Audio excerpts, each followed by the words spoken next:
how to respond to the new migration flows in Europe. Today, the 24th of May, marks 3 months since Russia invaded Ukraine.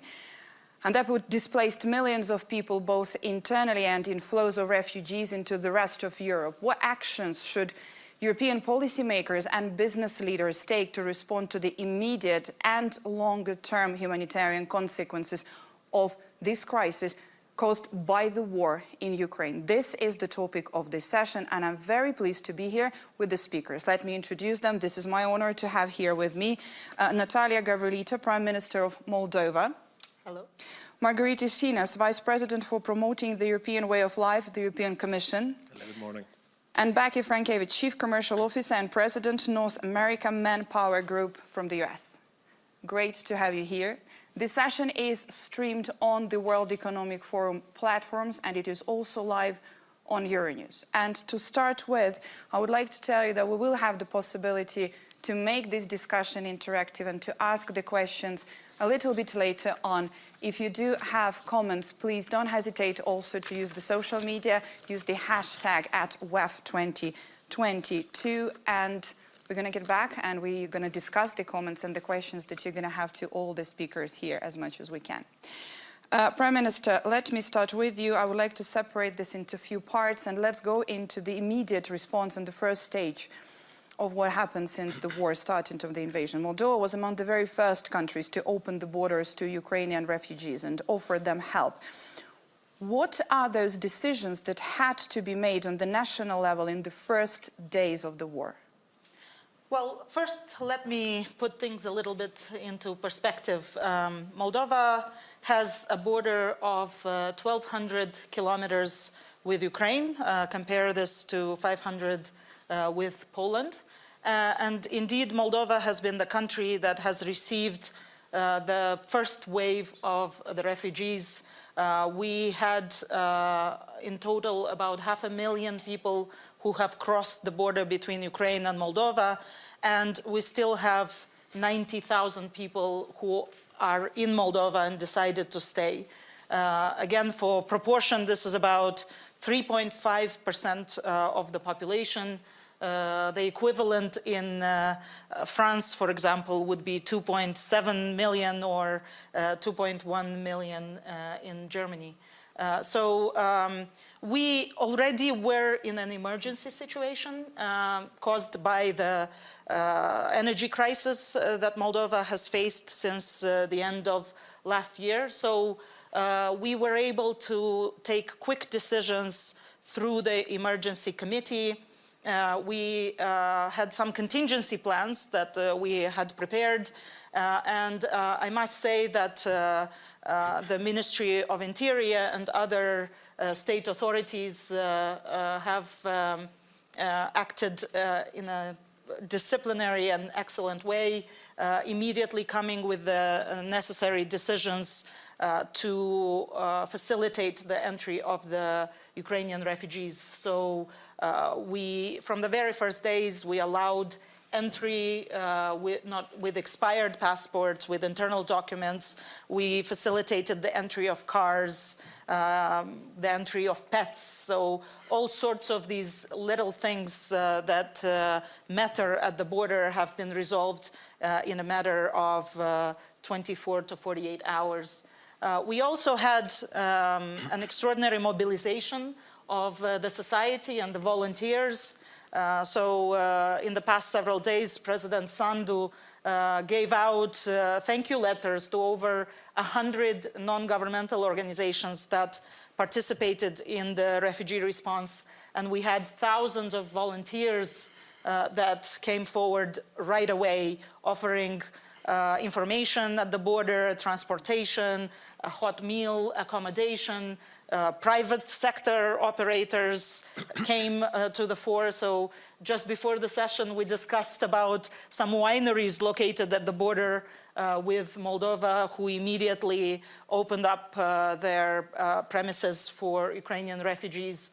Indeed, this was a bright spot. The response of Moldova to the refugee crisis, and indeed of Europe and the world, has been one of the few bright spots if we look at this terrible and unjust war of Russia on Ukraine. When it comes to the early days, that's why I wanted to hear about the immediate response. I myself was in Ukraine, and I have the first-hand experience of the way people moved from Ukraine. When they evacuated, at first, they just wanted to evacuate their families, they wanted to evacuate their children. It's only later that they were asking themselves about the papers, the legal status of that. And Vice President, the EU agreed to activate the Temporary Protection Directive in record time this time. It was just 1 week after the invasion. What differentiated this crisis, the war in Ukraine, to pull all members on the same page in such an immediate and swift response? Well, this was Europe at its best. I feel very proud of this historic decision of the Council of Home Affairs Ministers on the 4th of March, a unanimous decision that provided immediate and unconditional access to millions of people who fled the war into our education systems, our health systems, our residence status, and of course the job markets. This testifies to the fact that Europe will always remain an asylum destination for those who flee war and persecution. This is what defines us. This is the model of society we stand for. This is the European way of life, if you like. Now we are very actively engaged, first in translating this blanket protection status into a tangible reality in our societies. And I think we're having good rates of success in doing this. First of all, Ukrainian children went to school from day one. And we were very lucky because Ukraine had a fully digitalized curriculum that allows young Ukrainian students in our schools to liaise with virtually with platforms and not lose expertise and lessons from the Ukrainian system. We have an issue with qualifications because, as you rightly said, people left with a suitcase. They didn't have the time to bring their diplomas and qualifications with them, so we're fast-tracking now all this paperwork. On health, there is an issue because Ukraine was a relatively low vaccination country, so we are now, thankfully, we have reserves of vaccines to help the refugees, but at the same time we also identified 10,000-15,000 hospital beds for emergency treatments, and we are paying from the EU budget through the civil protection mechanism so that those who need urgent attention find it. So in a nutshell, this was a big moment for Europe, and it's understood like that, it's felt like that in European public opinion.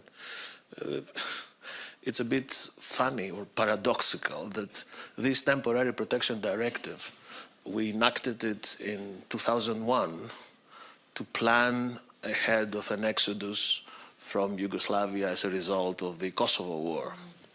But it was never applied. Who would have told us that we'd have to apply it 21 years later to cater for a war in Ukraine? But this shows also an idea of how the political accelerator of history works. But we were ready, and I'm very proud to be able to give this policy response effectively in record time.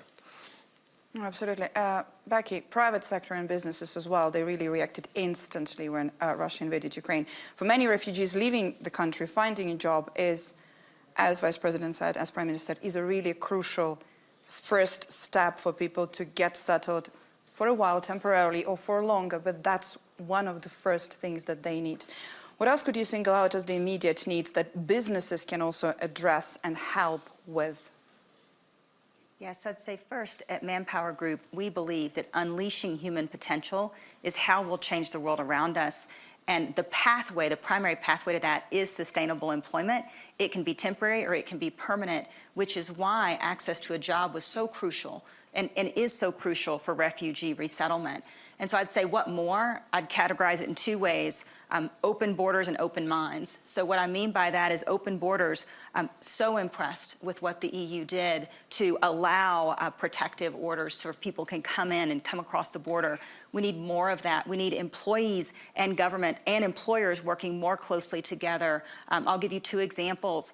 We have a big operation in France, and in France, traditionally, you have to speak French. In working with our clients in France, we were able to say as long as 1 in 10 of a Ukrainian group speaks French, we could actually place 10 of the employees. And so opening up our borders, even within companies. The other piece I'll say, and I think Prime Minister mentioned it, is around childcare. Access to childcare and education, as you mentioned, are so crucial.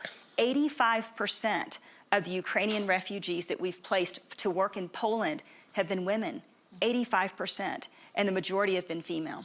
So that's open borders. In terms of open minds, employers, the private sector has to realize that we are in a borderless talent community now. Talent will move, talent is moving. Yes, they're moving when they have to move, as in Ukraine, and they're moving when they choose to move for opportunity. An example of that, we work with several of the European automakers who traditionally haven't allowed women in certain parts of the manufacturing process. Now we've worked with our clients to unlock the capability with some change of requirement for women to work in places they never have before. And so as employers, we have to realize to unleash potential, we have to, yes, open borders, but we have to be much more open-minded on how we put people to work. And it has to be done rather quickly as well to be that open-minded. With urgency. Absolutely. Let's go into the lessons after this immediate response as we open the session. Let's go into some of the lessons that we can say you've learned and you've realized after that immediate response. Prime Minister, the EU announced a support package for Moldova in response to the ongoing crisis. Do you require any additional immediate response, seeing already, having this experience already, having reacted to it? Of course, we are very grateful for the support that we have received. The EU, of course, is a major contributor, but other countries have also stepped up, and we have received additional support from the US, Japan, and other partners. And we have been very impressed with how international non-governmental organizations stepped up as well. At the same time, we are moving into a more protracted situation. So as was mentioned here, the majority of the refugees are women with children. So half of the refugees that are staying in Moldova are children. They have access to our schools. The women have access to healthcare, well, and children as well. So the refugees have access to healthcare and jobs. But of course, this then puts additional strain on a country with limited resources. So Moldova, of course, is facing the problems that many countries in Europe are facing, but because of our GDP per capita, it's influencing us more. So our inflation has already reached 27%. It's highest in Europe. And you know, there will be no growth, even though we were on quite a good growth path before the war. So we have already received additional financing from the IMF, the World Bank. We will receive macro-financial assistance from the EU.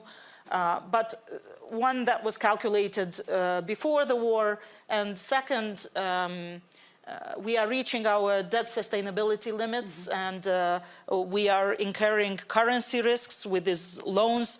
So it's not just important to receive assistance, but it's important the type of assistance that we receive. You know, the assistance that we receive in, for example, for projects or loans, it's harder to absorb.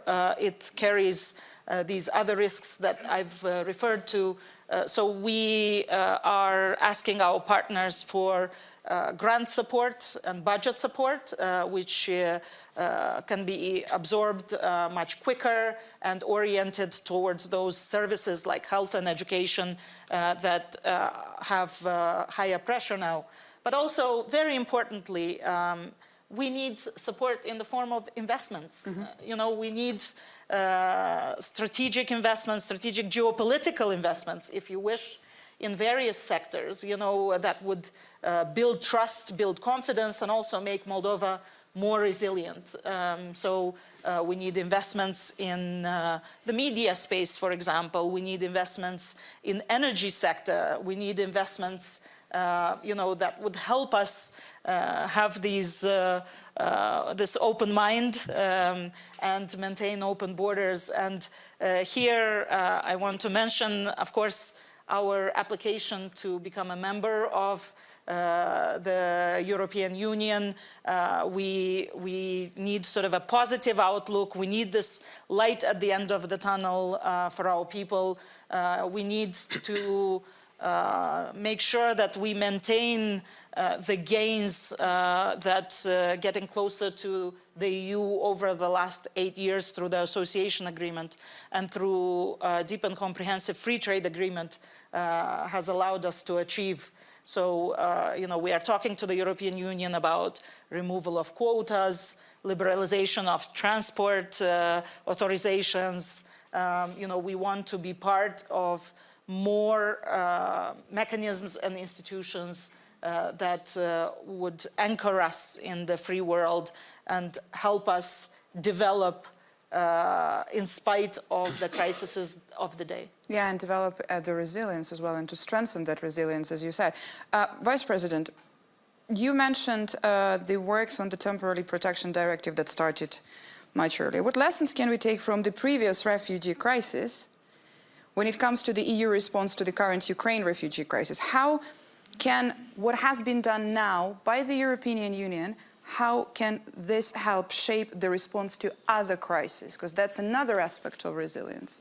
Yeah, that's actually a very, very timely question, because, as you know, at the same time that we provided this comprehensive response to the Ukrainian refugees, we're still struggling as a European Union to get an agreement on a broader, holistic, cohesive EU framework for migration and asylum, which we sadly not yet have. We are the biggest and better regulated single market in the world. We account for 20% of the world's GDP. We have the second world currency of reference. We bought vaccines. We have the recovery plan. We welcomed 5 million Ukrainian refugees, but we do not yet have a migration policy. This obliges us to very often function like firefighters instead of architects. We want a stable legal system, which we have proposed, this commission, and my responsibility already in September 2020, and it's still being discussed with ministers. I think that time is running out, and my patience also is running out. It's too much talking. Okay, I understand that during the pandemic, this is not the sort of negotiation that ministers can do from a screen. They need to see eye to eye. But now I think we are getting to a critical point where, with a new government in Berlin and a new, well, old but renewed in the ballot box president of the French Republic, I think we need some traction for this big agreement. And let me share with you, this is a public session, but I will share with you what I told the Home Affairs ministers in the Council we had on the 28th of March, when we were discussing our proposals for a new EU asylum and migration pact. I told them, look, take your time. You need 3 more years? Take more 3 years to discuss. But look what's happening around you. We have created a huge common protection space in Europe. It's happening. It's a reality. And we also have a huge legal migration scheme next to it, because these people are into our job markets. So I told them the political clock is slower than the reality clock.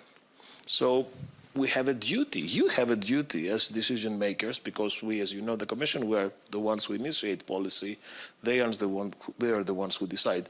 There is now an opportunity, and this is the lesson, the main lesson for me, to synchronize the political clock with the reality around us. It's a unique opportunity. And I really hope that in the next 3 presidencies that are coming, first the Czechs, then the Swedes, and then the Spaniards. This is the window of opportunity to get this big European agreement we need. Because it's also fair to say that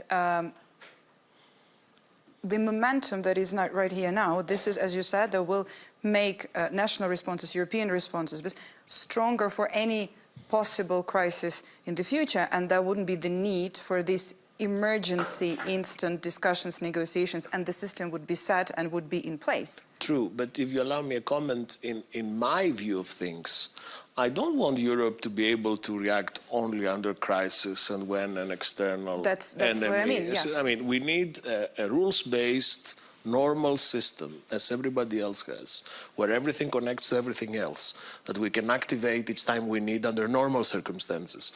And we're not far from that agreement, but we're not yet there, unfortunately. We're getting there. Hopefully we're getting there. Becky, what lessons would you highlight based on the experience supporting the refugees in the past when it comes to this current situation and this current crisis? Yes, I'd say I'm going to pick up on the reality clock. I love that language. Whether it's Syrian refugees that we've assisted, Afghan refugees that we've assisted, or now Ukrainian refugees, the commonality we've seen is the need for skills and upskilling. And so from a worker perspective, skills are changing at the pace of technology, and so we have to keep pace to make sure as employers we're future-proofing these workers, refugees, and workers across the economy alike. And one of the things that we were so fortunate, and I love your concept of preparedness. You have to be prepared prior to the crisis. We have a global career coaching and upskilling platform at Manpower Group called MyPath. And what MyPath does is basically say, this is who you are, Becky, this is your current skills, and this is what you have the potential to do in the future. And we were so grateful that we had that in place prior to the Ukrainian crisis, because it allowed us to welcome in this talent, understand who they were quickly, and then start pathing them into their future jobs. And it can be micro-skilling, things like communication skills and soft skills, or in the Ukrainian crisis perspective, a lot of language support, helping them understand the basic languages so that they can be effective in the workplace. And so the commonality we've seen, and it's not just in the crisis, it's been over 70 years of our existence, is the need to constantly future-proof workers, because the world changes constantly, and we have to make sure it's our responsibility as employers to make sure that we're providing the training and development to keep workers ready for work. Yeah, certainly. Skills are indeed the currency of the future, Yes. of today and the future. That's one of these things that we have seen also to prove these days. Before we go to the questions and answers with people with us in the room and the comments on social media, I'm going to just quickly also finalize my round of what I want to ask you. I want to go into the long-term humanitarian consequences of the crisis and the future of the migration policy, something that you, Vice President, touched upon already. But let me start here. Prime Minister, what migration strategy would Moldova want to have in the future, and what way will the country change or will not change the current policies regarding the migrants from Ukraine and elsewhere? So what we have seen in this crisis is that Moldova is a small country with a big heart, and I'm very proud of the response of the Moldovan authorities and the Moldovan society to this crisis. We were able to very quickly allow, through the Emergency Situation Committee, the right to work under a very facilitated procedure.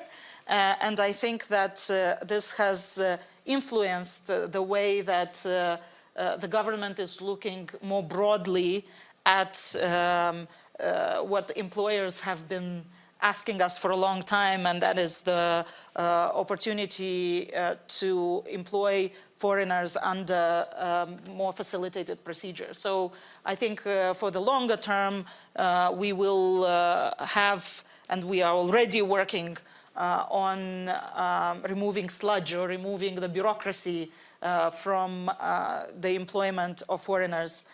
But for Moldova, also what matters when we discuss migration policy is the policy towards diaspora. Moldova has a very large and competent and skilled diaspora, so for sure part of our migration policy before the refugee crisis, but also after the refugee crisis, is how to convince Moldovans to come back and to get involved in Moldova's future and Moldova's development.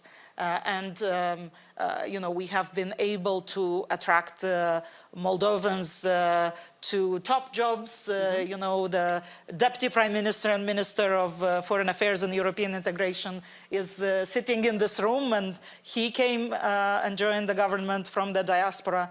But we are also looking at a much broader participation, in the management of state-owned enterprises, in involvement in the private sector. So I think so there is two sides to this migration policy when it comes to Moldova. So one is debureaucratizing employment and the ability of refugees, but also, as you say, under normal circumstances, of foreigners to be employed. And on the other hand, we have the policy to bring diaspora back. Thank you. Vice President, what do you see as the key long-term issues when it comes to the European Union Migration Pact? We talked about synchronizing the political clock and the reality clock, but the more precise and practical issues, what do you see as those? I think that the time has come, at least in Europe, to try to detoxify migration debates, or depoliticize, de-dramatize. You can pick any verb you like, but I think migration has always been part of Europe's DNA. I mean, this is an international audience, but I'm sure that in a European audience, everyone somehow linked to some sort of migration if we trace our past. So I understand that migration policies touch the heart of national sovereignty. They're very close to political cleavages. They're very easy subject for the populists to promise very simple solutions to very complex realities. But I still think that now is the time to de-dramatize and detoxify migration policy. At least that's what I'm trying to do. Now, on how this future EU migration policy would look like, this is actually what drives our proposals of September 2020. I like to present this as a three-story building, a house with 3 floors. The first floor has to be a very strong external dimension, relations with countries of origin and transit. We will never be able to manage internally unless we are able to manage externally with these countries of origin and transit. The second floor has to be border management. The European Union should have a collective system for managing its external border. We need this. There will be no migration policy without border management and without uniform border procedures at our external border. And the third floor would be the solidarity floor, where everyone shares the burdens. And we are a family. We cannot delegate this only to the member states that geography has put in the first line of reception. So this is my dream. This is my vision of a holistic migration policy. What's the problem? The problem is that in the negotiations so far, member states prefer to take the lift and go straight to the floor that interests them. So if you talk to the solidarity givers, they all want to stay on the first and the second floor. They don't much care about the third. So if we work with third countries and if we have border management, few people would come, so no need for solidarity. The solidarity receivers, they want to go straight to the third floor. And they say, well, border management, the rest will work out. I'm very adamant, and thank you for giving me the opportunity to repeat this. This house has to be constructed with all 3 floors at the same time, and with an equal degree of resilience and resistance. Otherwise, it won't happen. Again, we're not yet there. There's lots of construction work happening, and I hope we'll get there soon. We hope so. Becky, in terms of long-term refugee employment policy, there is an interesting issue here in the question on how can businesses shape up an efficient model to support refugees in need, to do that work, but also to keep up with their business and to be competitive and efficient? Yeah, so we see this as probably the biggest challenge the next 5 to 10 year horizon. Companies and countries need to have a longer term view around supply. We were chatting a bit before the session on, you think about employer value proposition, countries are going to need a value proposition. What's going to attract talent into your country, particularly in Europe, where we're seeing so much opportunity for migration. So that would be the first thing, is a longer term view of supply. The Vice President and I were chatting, we're both hearing across Europe, countries saying they need 400, 500,000 immigrants today just to maintain current economic growth, because make no mistake, talent is the fuel for economic growth, and so figuring out long-term supply is essential. The second thing I would say, back to the employer side, is we as employers in private sector have to invest in employee development. Back to skills and upskilling, 90% of companies around the world now are doing more around employee development than they were 5 years ago. So you could take that stat and say, okay, we're good. We're not. We were doing nothing really 5 years ago, and now we're doing something, and we have so much more to do to make sure we're keeping pace with skills. And the last thing I would say is I'll leave you with a story. We had a young woman named Daria who was a Ukrainian migrant, actually, before refugee.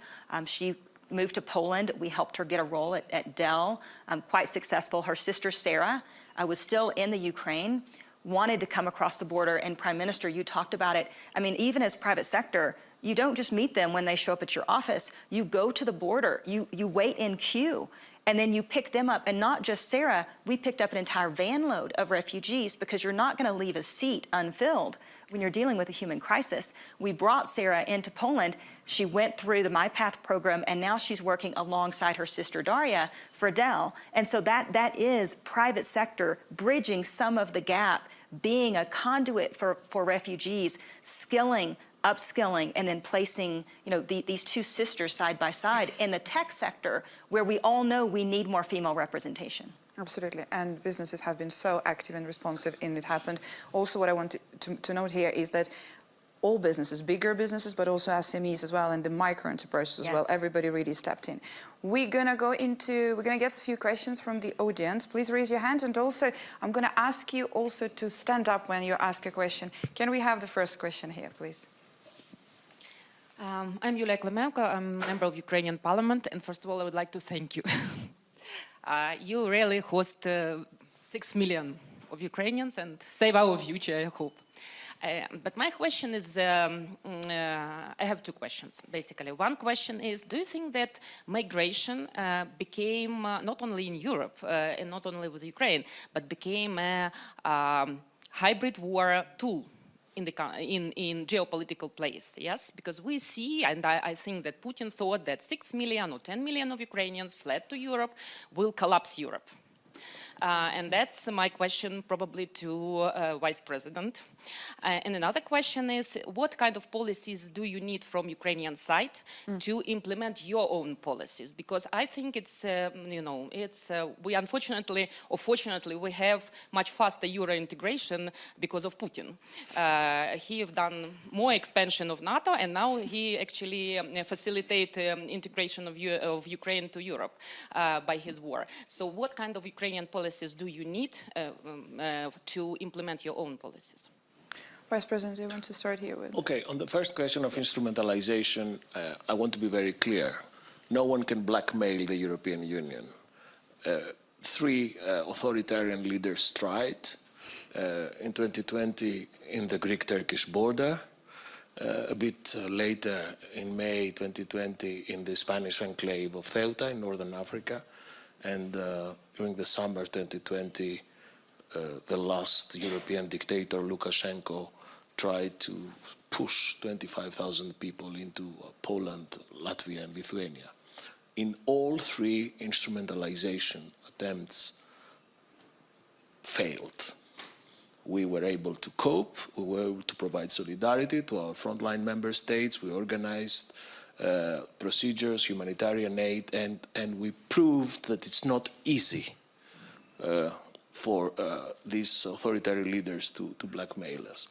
I don't think that the situation in Ukraine is directly comparable to these designed instrumentalization moves. This is a war, and in a war, people have to flee, save their families. We have 4 member states with common borders with Ukraine, plus Moldova, who is a partner. So I don't see it as an instrumentalization. I see it as a direct consequence of the war, and I think we did the best we could. Now, on what kind of policies one would expect from Ukraine, I think this is a very good question, especially because after the war, there will be many pilgrimages to Kiev. Many people would come to Kiev to take lessons on cyber, on how a digital nation can cope in a war, on how organizing a war effort, but that would also place burdens to the Ukrainian government for more modernization, more sustained fight against corruption, better use of foreign aid. This is what is expected of Ukraine, and I have no doubt that these expectations will be honored. Prime Minister, what is expected of Ukraine? So, you know, this is a very interesting question, because our thinking is how we can help Ukraine. What's while expected for at the same time sort of maintaining social cohesion and political stability in our country. But what I want to highlight here is the importance of the joint border controls that we had with Ukraine. This really helped us work together. So our border guards worked together with the Ukrainian border guards, and information flow was very quick. So we were able to identify people without documentation through these information flow. So I think that sort of maintaining an open policy and maintaining good communication on all levels and this information flow is actually the most important thing. Becky, what's your take on that? What is expected from you?